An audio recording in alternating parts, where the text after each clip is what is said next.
네, 여러분, 부동산 팔고 싶은데 안 팔린다면 이라는 제목입니다. 그 어느 때보다도 요즘에, 고민이 많은 분들이 아마 많이 계실 것 같아요. 예. 근데 사실 시기적으로 지금 상황이 여러분들이 어떤 물건을 어디에 또 보유하고 있느냐에 따라서 전혀 보러 오는 사람이 없기 때문에 뭐 그럴 수도 있고요. 뭐 내가 노력하지 않아도 지금 거래가 또 잘 되고 지금 이제 요런 게 이제 이런 극차가 좀 심한 요즘입니다. 이랬든 저랬든 그 가운데 그렇다고 내가 넋 놓고 있을 수는 없잖아요. 이게 지금 파는 게 확실하고 그걸 어떻게 하든지 팔아야 된다면 이런 방법도 있다라는 거를 보여드리려고 오늘 방송을 주제를 잡았고요. 재밌는 기사가 떴습니다. 예. 여러분들이 뭐 아는 내용일 수도 있는데, 또 모르는 분들도 많아요. 요즘에 바로, 직거래입니다. 직거래. 예, 직거래. 많죠? 우리가 흔히 알고 있는 뭐 피터팬도 있고, 어, 또 뭐예요?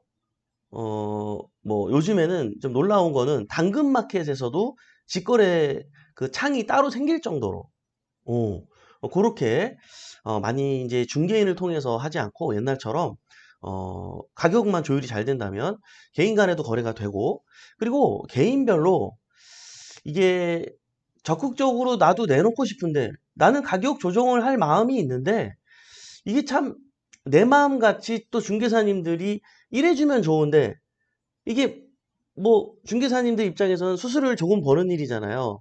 그래서 현실적으로 막 적극적으로 이렇게 막 이렇게 홍보는 어렵단 말이에요. 왜냐면 매물이 한두 개가 아니잖아요. 예, 그래서 때로는 여러분들이 복비를 많이 주는 방법으로 뭐 노력하기도 하고 그렇잖아요. 근데 이제는 부동산에 뭐 가셔가지고 복비 2배 줄게요, 3배 줄게요. 통해 안 통해요? 안 통합니다. 다들 중개사님들은 다 알아요. 그렇게 얘기해놓고 막상 노력해서 내보내면 조금 깎아주시면 안 돼요. 다 이런 아쉬운 얘기 하거든요.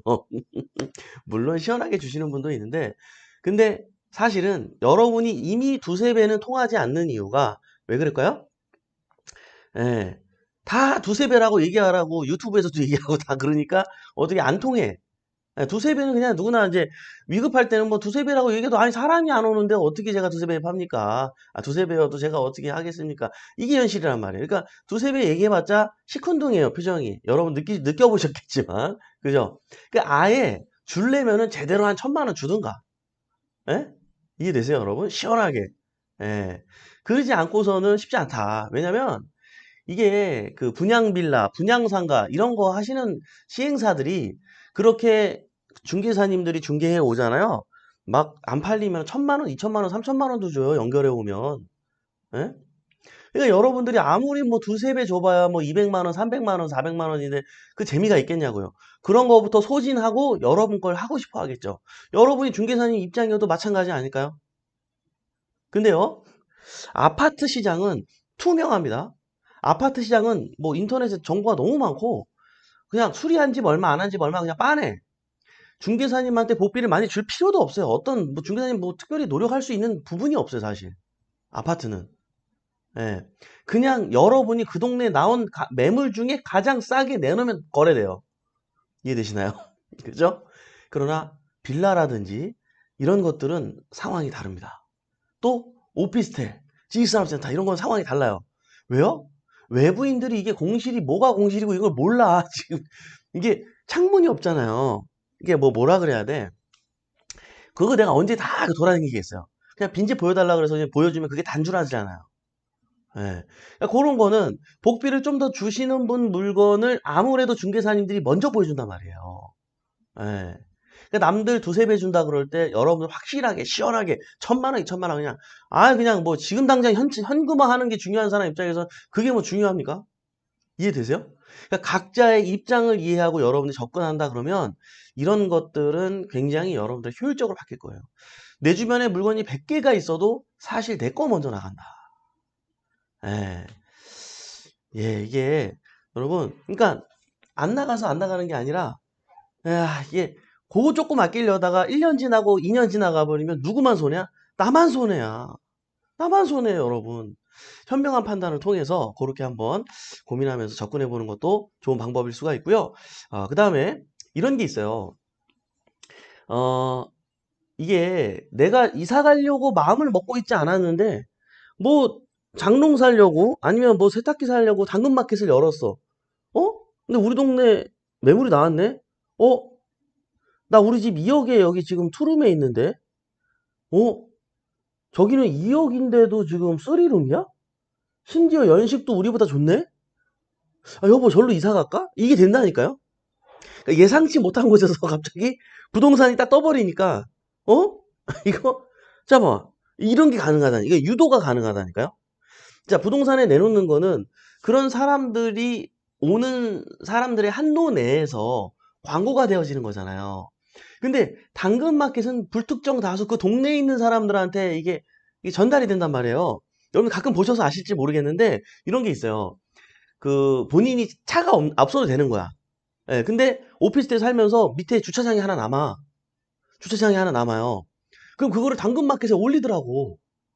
당근마켓에 올려가지고 한 달에 15만 원, 20만 원 주고 그 주차장을 누가 써요?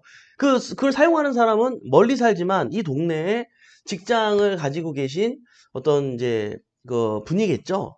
거기다 주차를 하고 차량으로 출퇴근하려고 그런 장소가 딱 필요했는데 니즈가 막 서로가 맞은 거죠. 그럼 그분 입장에서도 월세를 100만 원 내야 되는데 그래도 이거 이제 한 달 주차료로 20만 원씩 주시니까 얼마나 좋아요. 어차피 본인은 차를 안 쓰는데 한 대는 주차가 무료 가능한데 이해되시죠?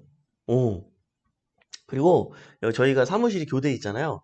서초동 같은 경우는 이런 게 있어요. 여기가 이 동네가 생활형 숙박시설도 있고 오피스텔도 있고 뭐 기숙사도 있고 별게 다 있어요. 근데 오피스텔은 그나마 주차할 공간이 좀 있어요. 예. 근데 생활형 숙박시설은 건축법 때문에 주차장을 많이 확보하지 않아도 인허가가 나거든요. 그러다 보니까 거기에 사시는 분들은 주차가 안 돼요. 그러니까 심지어 이 동네에 사는데도 주차를 해야 되는데 주차가 안 돼서 고민하고 그냥 빌라 가서 살고 다가구 가서 살고 막 이런 분들도 많거든요. 예. 그러니까 사는 건 생활용 숙박시설 사는데 주차할 데가 없어가지고 그 동네에 그런 주차장 고르는 분들도 있고 막 그래요.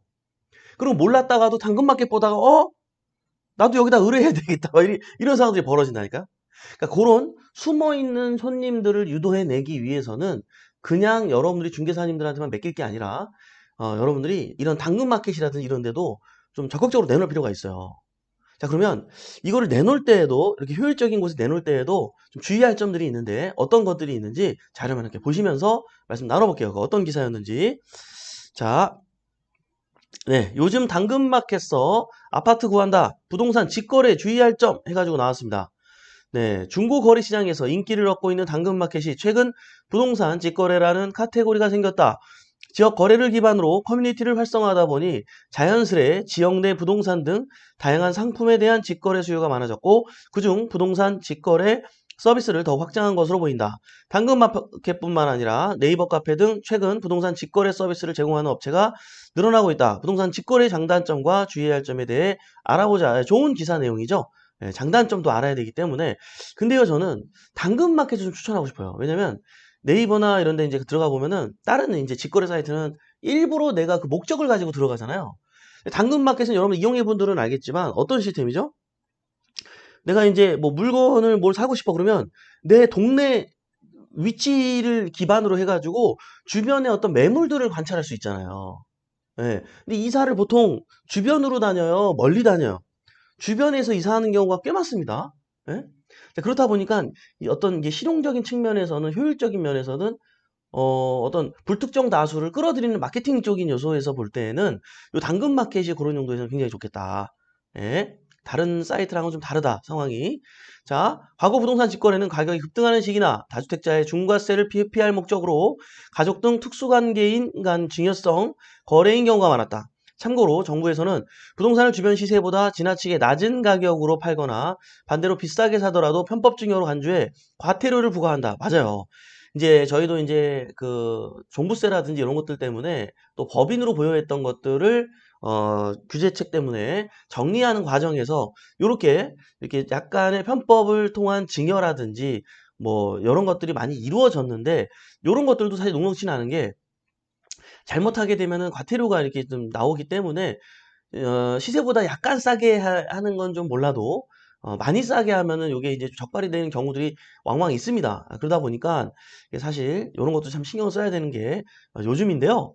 자, 편법 증여에 대한 금액 기준은 상속세 및 증여세법에 따라 10억 이하인 경우 시가의 30% 한도, 10억을 초과하는 경우 최대 3억 한도로 정하고 있다.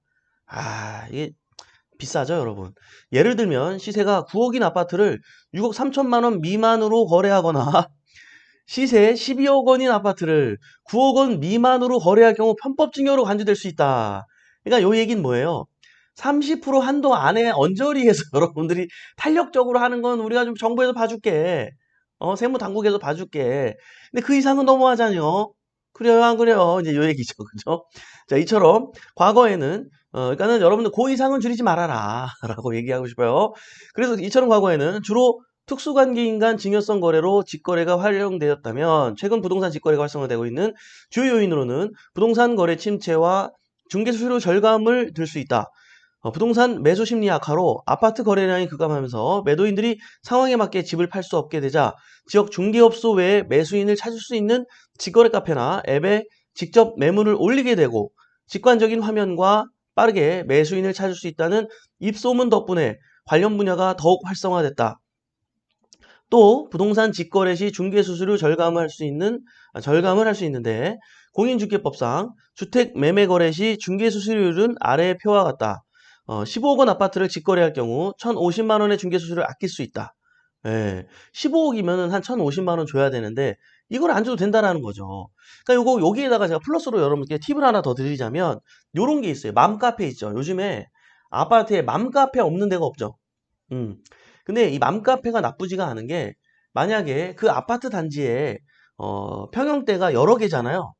그러면은 맘카페에 올려도 괜찮아요. 대신에 어떤 걸 확인하고 올려야 되냐면 네이버나 호갱노노에 현재 우리랑 같은 컨디션의 물건이 얼마에 나왔는지를 확인하고 그거보다는 무조건 조금이라도 싸야 돼요. 예. 그리고 맘카페에 올릴 때 그 정보를 캡처해서 올리세요. 호갱노노에서 지금 최저가 이렇게 올라갔고 네이버에 최저가 이만큼인데 제가 동평형대에 물건을요 제가 2천만 원 싸게 5억 2천만 원에 올려놓겠습니다. 예, 관심 있는 이웃님들의 연락을 기다리겠습니다. 이렇게 하면은 이게 있어요. 좀 이렇게 적은 집에 살았던 사람은 아유 그때 좀 더 내가 돈을 써가지고 이렇게 오를 줄 알았으면 넓은 평수로 갈 거 이렇게 고민했던 분들이 있거든요. 사실 좁게 살다 보면 처음에 만족스럽지만 살림에서 다 아시잖아요. 집이 점점 좁아지는 것 같아요. 넓어지는 것 같아요. 좁아지는 것 같거든. 더 넓은 데로 가고 싶거든요. 예. 그래서 그런 분들의 어떤 이동이 있을 수가 있기 때문에 그런 걸 활용하는 것도 굉장히 좋습니다. 그냥 있지 말고 무조건 항상 어제 우리 젊은 청년분이 말씀해 주신 것처럼 절실하게 실천하면서 그렇게 하면 가만히 있는 것보단 훨씬 더 가능성이 넓어지는 거잖아요. 여러분 이해되시죠? 자, 이러한 장점이 부각되면서 실제 네이버 카페에서 시작한 피터팬의 좋은 방 구하기, 부동산 직거래 카페 파지카, 부동산 직거래 앱인 집한다 등에는 하루에 수십 건의 부동산 매물이 쏟아지고 있으며 커뮤니티 기능을 강화하면서 소비자들의 좋은 호응을 얻고 있다. 자, 요런데 매물을 올리는 분들은 여기만 올리지 않아요. 피터팬, 집한다, 파지카, 당근 이런 다 올립니다. 예. 그러니까 여러분들도 다 올려야 돼 일단. 다 올려야 돼요. 자, 부동산 직거래 시 주의사항. 과거의 부동산 직거래가 특수관계인 간 거래로 국한됐던 이유는 직거래에 대한 리스크가 크기 때문이다. 그죠? 예, 부동산 거래는 큰 금액이 오고 가는 만큼 실제 당사자 확인부터 등기 이전에 따른 서류, 사고에 대한 책임 소재 등 여러 분야를 확인해야 하는데 거래에 대한 경험이 많지 않은 일반인이 모든 것을 챙기기에는 한계가 있기 마련이다. 본인이 거래에 대한 경험이 많지 않다면 가급적 전문가에게 맡기되 부득이하게 부동산 직거래를 해야 한다면 반드시 아래 사항을 확인해야 한다. 뭐 일리 있는 얘기죠. 예, 그러나 요즘에는 진짜 많은 분들이 이 부동산 경매라든지 공매라든지 부동산의 대세 상승장을 거치면서 관심을 많이 갖게 됐어요. 그래서 뭐 등기부 보는 정보라든지 뭐 기본적인 거 웬만한 거는 이제 일반인들도 너무 잘 알고 있다 보니까 사실 이게 우리가 그렇게 위험한 부분이 없다. 그리고 중개 수수료를 줘서 여러분 이렇게 진행할 게 아니라 협의만 된다면 여러분들이 불안하다면 누굴 대동하면 돼요? 법무사님을 이용하면 돼요. 법무사님은 수수료로 움직이기 때문에 복비보다는 무조건 때에 따라서는 뭐 10배 이하로도 저렴하게 이용할 수가 있겠죠. 예. 생각보다 얼마 안 들이고도 안전하게 여러분들이 진행할 수 있습니다. 꼭 중개 거래를 할 필요가 있는 건 아니다. 라는 사실 아셔야 돼요. 그리고 앞으로도, 그리고 여기는 봐봐요. 예전에 우리가 왜 이렇게 중개 거래를 맡겼었죠?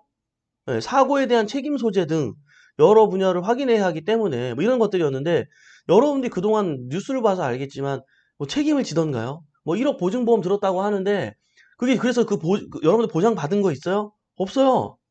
예, 뭐 쬐끔은 받았겠죠. 뭐 1,000만 원? 내가 잃은 돈은 1억인데 1,000만 원이 그 돈이에요, 여러분. 이해되시죠?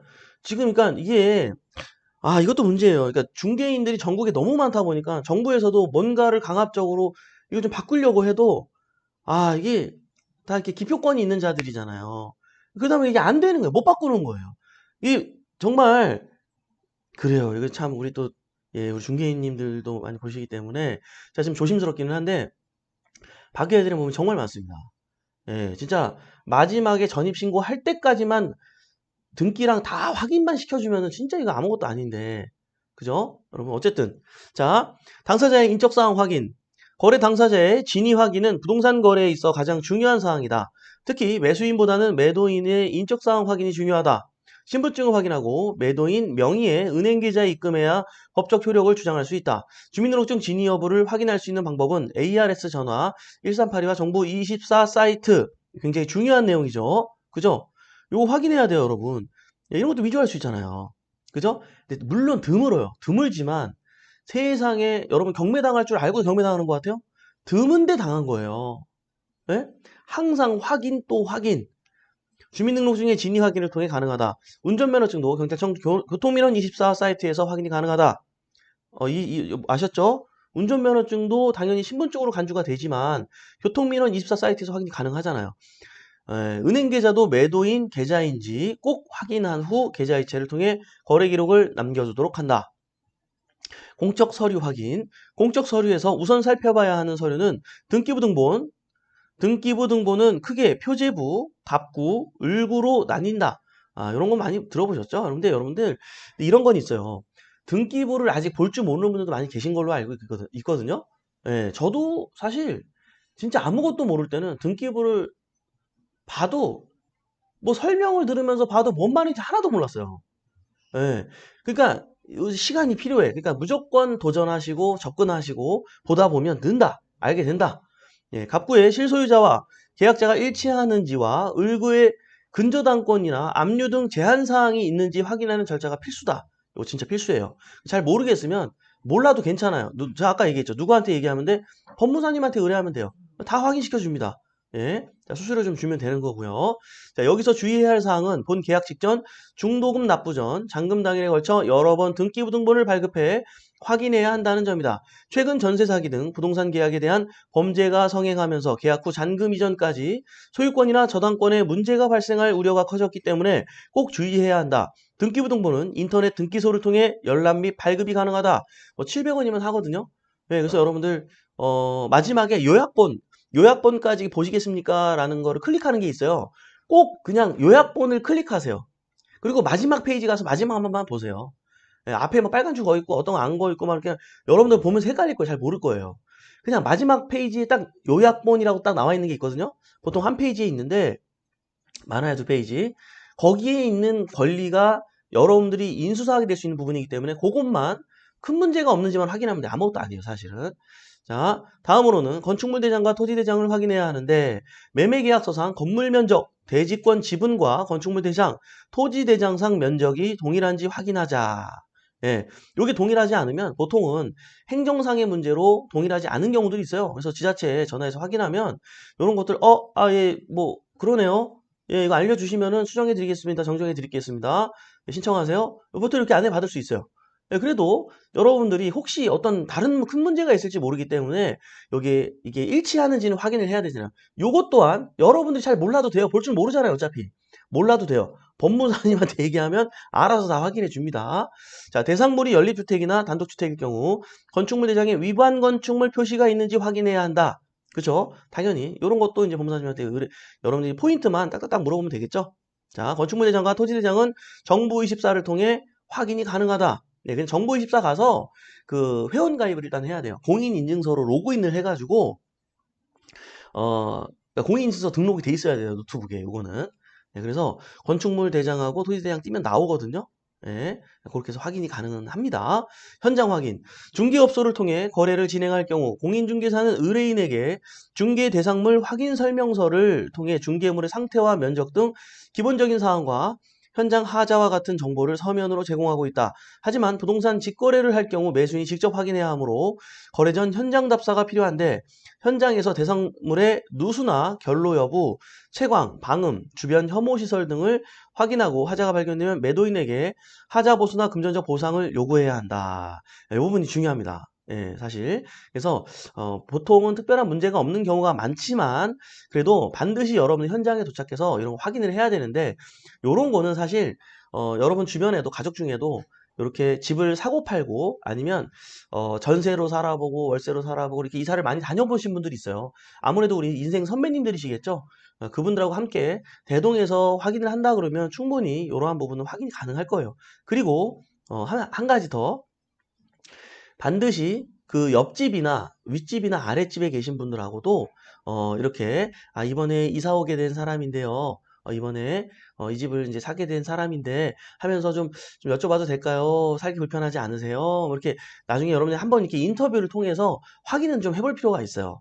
예. 겉으로는 번지르해 보여도 내가 모르는 어떤 미스가 있어가지고 그럴지 모르기 때문에 그런 부분도 현장에서 확인을 하면 나쁘지 않겠다. 근데 이런 거는요, 여러분 중개 거래를 하더라도 이런 것까지 확인 안 해주거든요. 어차피 중개사분들도. 근데 여러분들이 실제로 내가 진짜 큰 돈을 주고 가는 거잖아요. 그러니까 계약을 하게 되더라도 반드시 우리 집만 보고 하지 말고 주변 이웃들한테도 이 건물의 현 상황을 파악하고 반드시 고민해 볼 필요가 있다. 라는 것까지 꼭 말씀드리고 싶어요. 이건 중개 거래를 해도 이런 것까지 확인이 안 됩니다. 주의하셔야 돼요.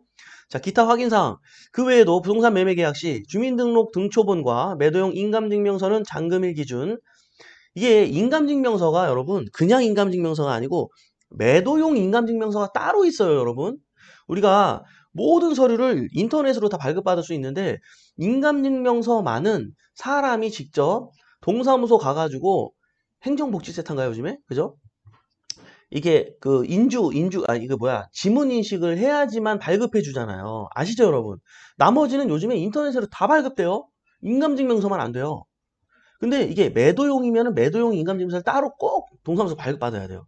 그러니까 여러분들도 받을 때 이 매도용 인감증명인지 반드시 확인해야 돼요. 자, 그럼 모르겠다. 법무사님이 알아서 다 합니다. 이것도 몰라도 돼요. 그러니까 일만 하시오. 제가 지금 설명하는 거 여러분들 아무것도 몰라도 돼요. 그냥 수수료 주고 법무사 대동해가지고 거래하면 아무것도 아니라는 거예요. 잔금이 기준 3개월 이내에 발급받은 것이어야 한다. 요것도 중요합니다. 요것도 신경 안 써도 돼요. 법무사님이 합니다. 매수인의 경우 매도용 인감증명서와 주민등록등본, 매매계약서상의 주소가 일치해야 한다. 맞아요. 글씨 하나라도 틀리면 안 돼요. 아파트의 경우 잔금 전에 관리비 미납이 있는지 그쵸 당연히 확인해야죠. 공과금 정산 여부, 장기수선 충당금 정산 등도 확인이 필요하다. 이런 거 여러분이 장기수선 충당금 아시죠? 이게 세입자가 장기수선 충당금을 살면은 내고 삽니다. 근데 이게 세입자한테는 해당되는 거예요? 해당이 안 되는 거예요? 주인한테 해당되는 거예요. 그죠? 이게 뭐예요? 이 아파트를 계속 젊고 이쁘게 가꾸기 위해서 들어가는 비용이잖아요. 세입자가 내 재산도 아닌데 낼 필요가 있어요? 없어요? 없어요. 그러다 보니까 이 세입자가 2년 있다가 살다가 나가게 되면 이 장기수선 충당금에 대해서는 돈을 다시 돌려받고 나가게 돼 있어요. 예. 여러분들이 처음 이제 세 놓고 빼고 막 이렇게 하면서 이런 좌충우돌 요런 것 때문에 스트레스 받고 이게 뭐야 막 이런 경우가 이렇게 질문 받는 경우가 제가 굉장히 많은데 요거 당연한 거예요. 요거 돌려줘야 되는 돈이에요, 세입자한테. 예. 그동안 세입자가 2년 동안 살면서 그냥 관리비에 포함되어 있으니까 냈던 돈이거든. 이해되세요, 여러분? 제가 요 질문을 너무 많이 받아가지고 그래요. 자, 예, 요거 말고도, 예, 내용이 많습니다. 끝났네. 이거 읽어야겠네. 자, 부동산 직거래 플랫폼을 가지는 부동산 직거래에 대한 리스크를 해소해야만 관련 산업이 확장하고 플랫폼 업체의 수익성이 개선되는 만큼 리스크 해소는 플랫폼 업체들이 해결해야 하는 당면 과제다. 진짜 이거 배포 옥션이 하나 만들어 볼까? 이 리스크를 전혀 없게. 너무 괜찮은 것 같은데 이거. 그죠? 믿고 거래할 수 있는. 야, 책임진다. 예, 책임지는. 아니, 보증보험회사가 책임지잖아요. 어차피 요즘에. 그죠? 자, 현재 부동산의 직거래 플랫폼에는 인공지능 권리 분석을 제공해 매물의 등기부 등본에서 근저당 여부 등을 자동으로 확인하고 매매 대금을 명의 이전 때까지 맡아준 에스크로 서비스와 전자계약서 등 거래 안전 서비스를 제공하고 있다. 플랫폼과 협약된 전문가들을 저렴한 비용으로 연결해주고 있지만 현재까지는 부동산 직거래에 대한 근본적인 해결책이 마련되지 않고 있다. 예, 이게 현실적으로 그렇긴 한데요. 이 지금 챗봇이라든지 AI 인공지능 이제 이런 거 관련된 것들이 지금 여러분들 보시는 것처럼 정말 그 뭐 하루가 멀다 하고 굉장히 지금 발전하고 있죠. 분명히 완벽한 플랫폼이 나올 거예요. 예, 이 직거래를 해도 안전하게 여러분들이 거래할 수 있는 완벽한 플랫폼이 나오고 그 완벽한 플랫폼이 대대적인 광고를 통해서 자리 잡는 그 업체가 바로 카카오톡처럼 정말 이 부동산 시장을 장악하게 될 겁니다. 진짜 이 별의별 이제 요즘에 뭐 별거 되게 많죠. 예. 분명히 제 생각엔 1년 안에 정리가 될 것 같아요. 카카오톡처럼 정말 한 지점이 플랫폼으로 장악하게 될 거예요. 자, 부동산 직거래에 대한 근본적인 해결 방안은 다소 시간이 소요되겠지만 플랫폼 내 커뮤니티에서 쌓이고 있는 빅데이터에 있다고 본다. 플랫폼 내 커뮤니티 기능이 더욱 활성화되면 각종 리스크에 대한 해결 방안이 공유되고 이런 부분을 플랫폼에서 시스템화한다면 부동산 직거래에 대한 리스크는 최소화될 것으로 보인다. 부동산 직거래 시장 전망. 부동산 직거래는 특수관계인 간 거래를 넘어 이제 서울 아파트 거래량의 30% 비중을 차지하는 거래 방식에 여러분 보세요. 10건이 거래가 되면 지금 3건은 직거래가 거래된다는 얘기예요. 10건 중에 3건이래. 사실 거래 방식이 한 축으로 자리 잡았다. 앞으로도 편의성과 비용 절감이라는 강점과 커뮤니티 데이터를 내세워 앞으로 시장 규모는 더 커질 것으로 전망된다. 다만 이러한 장점들이 부각된다 하더라도 부동산 거래는 문제가 생겼을 때 발생하는 손실이 크고 거래가 완료된 이후에도 분쟁이 발생할 소지가 있는 만큼 꼼꼼한 분석과 확인이 필요하다. 라고 내용을 주셨는데요. 여러분들 알고 있어야겠죠. 네, 알고 있어야겠죠. 왜냐면 우리 회원님 중에 한 분이 당근마켓에 내놨는데 거래가 됐대요. 네. 저도 실제로 제 주변에서 또 이런 일이 일어난 건 처음이에요. 그래서 이게 이렇게 또 되는구나. 라는 건 저도 이렇게 또 하나 신기하게 알았는데, 우리 굿모닝 경매 식구들도 이 정보를 좀 알면 좋을 것 같아가지고, 제가 가지고 왔습니다. 도움이 됐으면 바람이고요. 인사 나누면서 마무리해보도록 하겠습니다. 자, 박미정님, 강진희 님이 정말 유용한 정보네요. 감사합니다 했어요. 우리 강진희 님이 또 이렇게 유용한 정보 주셨나 보다. 예. 이게 탑이 될진 모르겠지만 제가 그 동네 최고가로 빌라를 팔 때를 말씀드려요. 좋은 정보를 나눠주셨네요. 위 다양한 채널을 이용하실 때 사진이 정말 중요한 게 확대해도 깨지지 않는 해상도 높은 사진과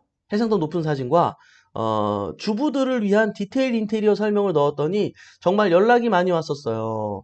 그래서 개인 프리랜서 사진사를 써서 사진을 찍는 거 추천드립니다. 비용은 10만 원 정도 했습니다. 맞아요. 예, 저희 회원님들 이렇게 많이 하셨죠. 근데 이걸 얘기하시네. 그쵸? 우리 회원님들한테 얘기하는 건데, 그죠?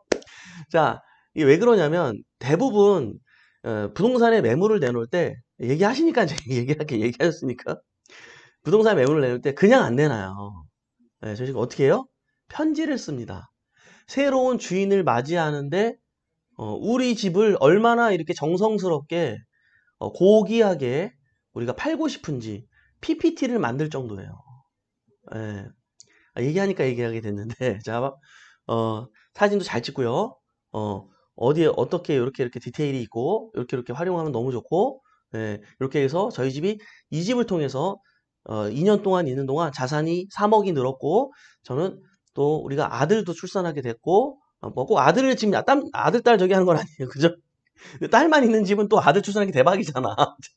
그것도 자랑거리라니까. 내가 딸만 셋이 있었는데 이 집에 와서 아들을 낳았어. 막 이러면서. 그죠? 이게 별거 아니어도 있잖아요. 이 파는 사람의 마음과 이 기운과 행운이 내가 다 올 것 같아. 여러분 얘기만 들어도 지금 기분 좋아요, 안 좋아요? 너무 좋지 않아요? 그리고 이 집을 파는 사람의 정성과 막상 갔을 때 진짜 인테리어 너무 잘 돼 있고 명분도 있어. 내용만 있는 게 아니라 명분도 있어. 이 집 사고 싶지 않을 것 같아요, 여러분. 음, 예. 이런 것까지는 얘기하면 안 되는데, 여기, 그죠? 이건 백복션 식구라고 얘기하는 건데, 얘기를 해보셔가지고, 강진희님이 얘기했어. 이거 어떻게 해? 그죠? 강진희. 그래요. 자, 네. 예, 오늘 감사합니다. 이제 시간이 너무 많이 가버렸네요. 얘기하다 보니까. 그래요. 부동산 스토리텔링. 그러니까요. 행복한 여행자님이, 부동산 스토리텔링이 필요합니다. 왜냐면 이 각박한 세상에서 그래도 이렇게 사연이 있는, 항상 어느 기업이나 스토리텔링이 있는 기업들은 여러분들, 어, 짱짱합니다. 예. 저도 어저께 알았는데요. 여러분 그거 아세요? 신라면 알죠? 우리의 정말 그 새로운 지평을 열었던 우리 어렸을 때는 무슨 라면이 짱이었어요? 삼양라면. 근데 비누 사건 때문에 솔직히 그게 비누 아이고 누가 정치적으로 문제가 됐었겠죠. 뭐 지금 생각해 보면 그때니까 뭔가 누르려고 아마 그렇게 됐던 것 같은데 생각해 보면 어쨌든 정말 우리 대한민국 사람들 최고 인기죠 삼양라면. 그러다가 이제 한 주춤할 때 갑자기 신라면이 등장하면서 다시 이제 완전히 장악하게 됐죠. 근데 그거 아세요, 여러분? 신라면도요. 예. 신라면 회장님이 인터뷰한 내용이에요. 신라면의 스프 맛이 6개월에 한 번씩 바뀐대요. 여러분 믿기지 않지 않아요? 사람들의 입맛이 변한대요. 그래 트렌드에 맞춰서 스프의 맛이 6개월에 한 번씩 바뀐대요. 예. 이 시대 흐름에 변화하지 않으면 살아남을 수가 없기 때문에 사람들의 입맛은 시대에 따라서 외화가 아니라 외국의 어떤 이런 많은 것들을 받아들이고 수용하면서 조금씩 바뀐대요. 전문가들이 얘기하는 거니까 맞는 것 같아. 나는 옛날이나 지금이나 맛이 똑같은 줄 알았는데 아니었어. 여러분, 그 대기업이 영원히 대기업으로 살아남을 수 있는 이유는 꾸준히 변화하기 때문입니다. 여러분들, 우리도 꾸준히 변하고, 예, 계속 이렇게 구몬 혁명으로 정보 얻고, 계속 달려봤으면 좋겠습니다. 그래요, 여러분들. 오늘도 이렇게 유한한 인생에서 소중한 시간을 함께 해주신 여러분 대단히 감사합니다. 매일 아침 행복한 부자가 되고 싶다면 굿모닝 경매 함께 하시죠. 저는 또 내일 아침에 활기찬 모습으로 찾아뵙도록 하겠습니다. 지금까지 백복션 이성재 멘토였습니다. 우리 같이 잘 됩시다. 화이팅!